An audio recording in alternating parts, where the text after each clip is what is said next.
आज हम एक्सप्लेन करेंगे मून नाइट सीरीज का एपिसोड 3। तो फटाफट से वीडियो को लाइक और चैनल को भी सब्सक्राइब कर लीजिए क्योंकि ये वीडियो काफी अमेजिंग होने वाली है। तो चलिए ज्यादा टाइम ना वेस्ट करते हुए वीडियो को स्टार्ट करते हैं। स्टार्टिंग में हम लाइला को देखते हैं जो कि अपनी आंट से कहकर इजिप्ट जाने के लिए नकली पासपोर्ट बना रही होती है क्योंकि उसे पता होता है कि मार्क इजिप्ट ही गया है और वो अकेले ये सब नहीं संभाल सकता, इसीलिए वो उसकी मदद करने के लिए इजिप्ट जाना चाहती है। और हमें यहाँ पर ये भी पता लगता है कि क्योंकि उसे डर होता है कि मार्क अगर कायरो में अकेले घूमेगा तो वो अपनी जान गंवा देगा। और हमें यहाँ पर ये भी पता लगता है कि लाइला एंटीक चीजों को चुरा कर बेचती है। फिर हम हैरो को देखते हैं जो कि अपने साथियों के साथ एमिट का मकबरा ढूंढ रहा होता है क्योंकि उसके पास वो स्कैरेब होता है जिसकी मदद से वो एमिट के मकबरे तक पहुँच जाता है। तभी उसकी एक साथी उसे आकर बताती है कि मार्क स्पेक्टर उन्हें ढूंढ रहा है और वो कायरो में है। फिर हम मार्क को देखते हैं जो कि एक आदमी के पास जा रहा होता है ये पूछने के लिए कि हैरो आखिर खुदाई कहाँ कर रहा है। जैसे ही वो वहाँ पर पहुँचता है तब तक हैरो के आदमी ने उस आदमी को मार दिया था। तब मार्क उन तीनों से पूछता है कि हैरो आखिर खुदाई कहाँ कर रहा है, पर वो तीनों उसे कुछ भी नहीं बताते और उस पर हमला करने लग जाते हैं। जहाँ मार्क भी उनके साथ फाइट करता है और उन्हीं के हथियार से जब उन्हें मारने वाला होता है तभी स्टीवन उसे रोक लेता है और कहता है कि ऐसा मत करो। तभी मार्क अपना होश खो देता है और जब उसे होश आता है तो वो एक टैक्सी में होता है। तभी वो लोग उसे दोबारा नजर आते हैं जिनको वो मार रहा था। वो लोग उसे देखकर वहाँ से भाग जाते हैं और मार्क भी उनका पीछा करता है। जहाँ उनमें से एक को पकड़कर वो पूछता है कि हैरो आखिर कहाँ है। तभी उनमें से एक मार्क के सर पर जोर से वार कर देता है और मार्क दोबारा से अपना होश खो देता है। जब मार्क को दोबारा होश आता है तो वो दूसरी ही जगह पर होता है और वो उन लोगों को उन्हीं के हथियार से मार देता है। उसे यही लगता है कि ये स्टीवन ने किया, पर स्टीवन कहता है कि ऐसा मैंने नहीं किया है। मार्क को समझ में नहीं आता कि ये आखिर क्या हो रहा है। तभी उनमें से एक आदमी बच जाता है। तब खोंशु उसे कहता है कि उस आदमी को पहाड़ी के किनारे ले जाओ और उसे डरा के हैरो के बारे में पूछो। और मार्क ऐसा ही करता है पर वो आदमी उसे कुछ भी नहीं बताता और एमिट का करब कहकर पहाड़ी से नीचे कूदकर अपनी जान दे देता है। तब मार्क स्टीवन से कहता है कि तुमने उन लोगों को क्यों मारा। जहाँ स्टीवन ने उन लोगों को नहीं मारा था और ना ही मार्क ने। ये शायद उसकी थर्ड आइडेंटिटी हो सकती है जिसके बारे में उसे नहीं पता, इसीलिए वो काफी कंफ्यूज है।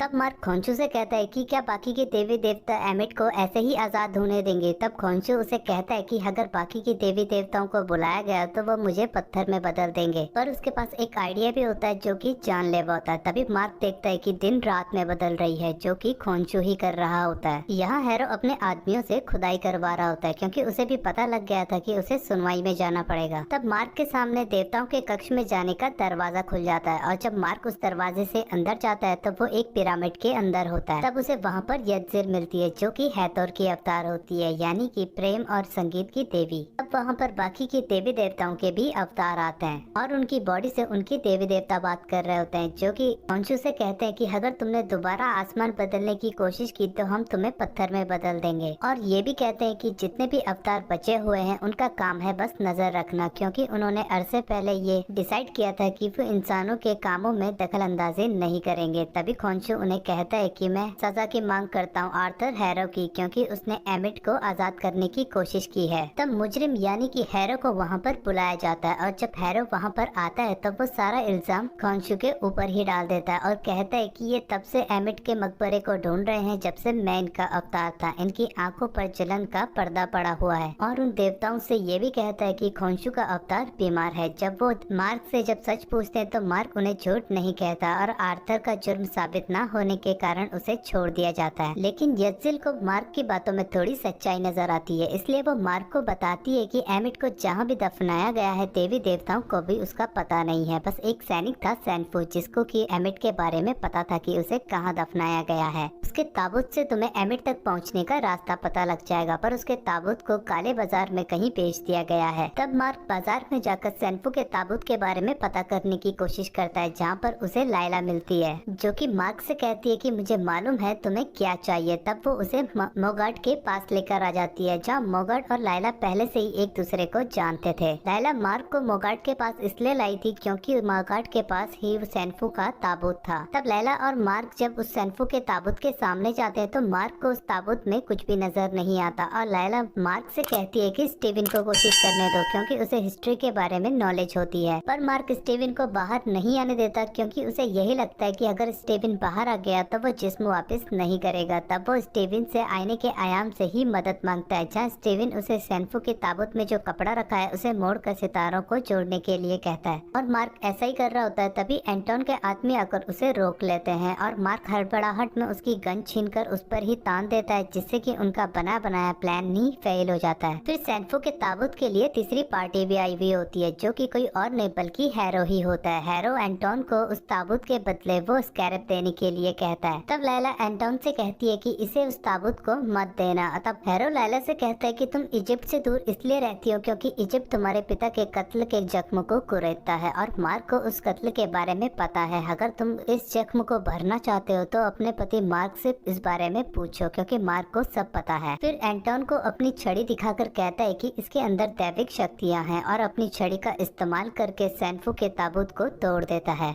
खोंशु मार्क से सूट पहनने के लिए कहता है और मार्क जब सूट पहनता है तब वो मून नाइट बनकर सभी गार्ड्स को वहाँ पर मारने लग जाता है, जहाँ गार्ड्स भी उस पर गोलियां चला रहे होते हैं। फाइट के दौरान स्टीवन मार्क से अपना जिस्म वापस ले लेता है। तभी गार्ड्स उसके शरीर पर भाले चुभाने लग जाते हैं और स्टीवन मार्क से दोबारा शरीर को कंट्रोल करने के लिए कहता है। मार्क जब जिस्म को दोबारा कंट्रोल कर रहा होता है तो गार्ड्स उसके शरीर पर बहुत सारे भाले चुभा देते हैं। तभी लैला भी गार्ड्स को मारकर मार्क को बचाने के लिए आती है, लेकिन एंटोन उस पर हमला करने के लिए आ रहा होता है। तभी मार्क मून नाइट बनकर उन सभी गार्ड्स को वहाँ पर मार देता है और साथ ही एंटोन को भी मार देता है। तब वो दोनों सैनफो के ताबूत से उन कपड़ों के टुकड़ों को लेकर निकल जाते हैं, जिसकी मदद से वो एमिट तक पहुँच सकते हैं। तब कार में लैला मार्क से पूछती है कि जो भी हैरो ने डैड की मौत के बारे में कहा क्या वो सच है। तब मार्क उसे कहता है कि हैरो ऐसा ही करता है, वो लोगों के दिमाग के साथ खेलता है, वो तुम्हारे दिमाग में शक पैदा करना चाहता है। तब वो दोनों अपनी कार में रेगिस्तान में आ जाते हैं और सैनफो के ताबूत से जो कपड़े उन्होंने लिए थे उन टुकड़ों को जोड़ने की कोशिश करते हैं, पर वो दोनों उन टुकड़ों को जोड़ ही नहीं पाते। तब लैला मार्क से कहती है कि एक बार स्टीवन को कोशिश करने दो, वो इन सब चीजों में माहिर है। तब मार्क स्टीवन को बाहर आने के लिए कहता है। जब स्टीवन बाहर आकर जिस्म को कंट्रोल करता है तब वो उन टुकड़ों को जोड़कर एक स्टार को बनाता है। उसके अंदर छोटे छोटे स्टार होते हैं जो कि असल में सितारों का एक नक्षत्र होता है, जो कि एमिट की लोकेशन का पता बताएगा। तब लाइला उन सितारों को जब स्कैन करती है तो उसे कोई भी लोकेशन नहीं मिलती, क्योंकि सैनफो ने वो सितारे 2000 साल पहले बनाए थे और सितारे अपनी लोकेशन बार बार बदलते रहते हैं। उन्हें एमिट के मकबरे को ढूंढने के लिए वैसे ही रात चाहिए होगी और वैसा ही आसमान, जो कि इम्पॉसिबल है। तब खोंशु उन्हें कहता है कि मुझे वो रात याद है, मुझे सारी ही रातें याद है। तब वो स्टीवन से कहता है कि मैं उस रात को वापस ला सकता हूँ, पर उसकी कीमत चुकानी होगी। और स्टीवन से ये भी कहता है कि जब देवता उसे पत्थर में बदल दे तो मार्क से कहना कि उसे छुड़ाने आए। तब खोंशु स्टीवन से उसकी तरह ही करने के लिए कहता है और हम देखते हैं कि रात बदलने लगती है और उसके साथ ही साथ आसमान भी बदलने लगता है। पर खोंशु कमजोर पड़ रहा होता है क्योंकि सभी देवता उसे पत्थर बना रहे होते हैं, क्योंकि उन्होंने खोंशु से पहले ही कहा था कि अगर उसने आसमान के साथ छेड़खानी की तो उसे पत्थर बना दिया जाएगा। तब सभी देवी देवता मिलकर खोंशु को एक पत्थर में बदल देते हैं और लाइला अपने लैपटॉप और सैटेलाइट्स की मदद से उस जगह की